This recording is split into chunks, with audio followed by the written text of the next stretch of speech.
Andrew's Link in Westchester, with Andrew bundled up in sweaters against the cold, and Charlie talking volubly, as usual, to keep his spirits up. But no word of business was mentioned until the pair sat down in the cozy warmth of the Carnegie cottage hard by. Then, with the same persuasiveness that had hypnotized 80 millionaires at the University Club, Schwab poured out the glittering promises of retirement and comfort, of untold millions to satisfy the old man's social caprices. Carnegie capitulated, wrote a figure on a slip of paper, handed it to Schwab, and said, "All right, that's what we'll sell for."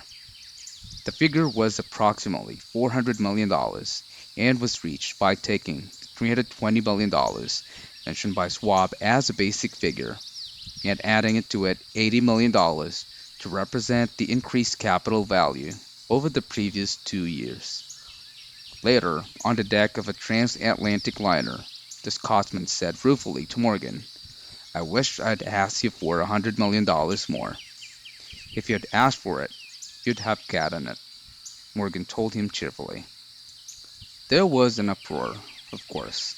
A British correspondent cabled that the foreign steel world was appalled by the gigantic combination. President Hadley of Yale declared that unless trusts were regulated, the country might expect an emperor in Washington within the next 25 years. But that able stock manipulator, Keene, went at his work of shoving new stock at the public so vigorously that all the excess water estimated by some at neatly $600 million was absorbed in a twinkling.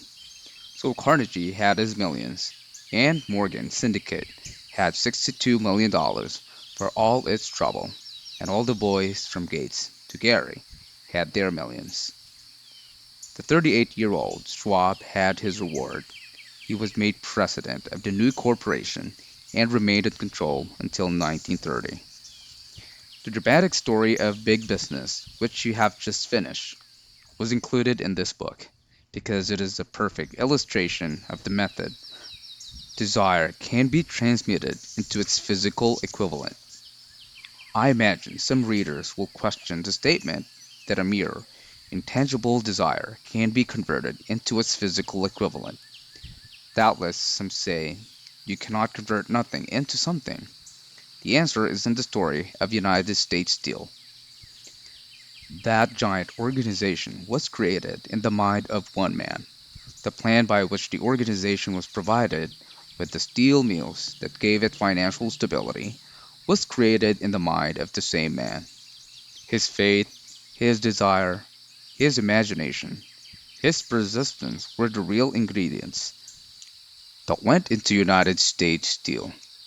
The steel mills and mechanical equipment acquired by the corporation after it had been brought into legal existence were incidental, but careful analysis will disclose the fact that the appraised value of the properties acquired by the corporation increased in value by an estimated $600 million by the mere transaction which consolidated them under one management. In other words, Charles M. Schwab's idea, plus the faith with which he conveyed it into the minds of J. P. Morgan and the others, were marketed for a profit of approximately $600 million, not an insignificant sum for a single idea. What happened to some of the men who took their share of the millions of dollars of profit made by this transaction is a matter with which we are not now concerned. The important feature of the astounding achievement is that it serves as unquestionable evidence of the soundness of the philosophy described in this book, because this philosophy was the warp and the woof of the entire transaction.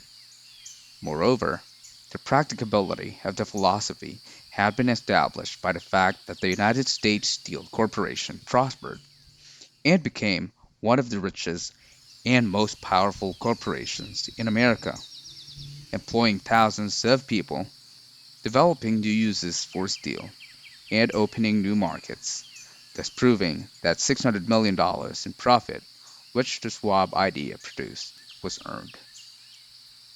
Riches begin in the form of thought.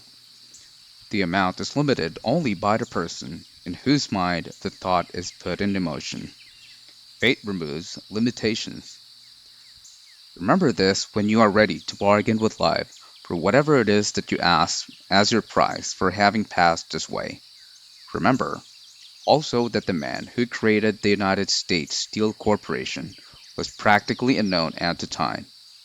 He was merely Andrew Carnegie's Man Friday until he gave birth to his famous idea. After that, he quickly rose to a position of power, fame, and riches. There are no limitations to the mind except those we acknowledge. Both poverty and riches are the offspring of thought.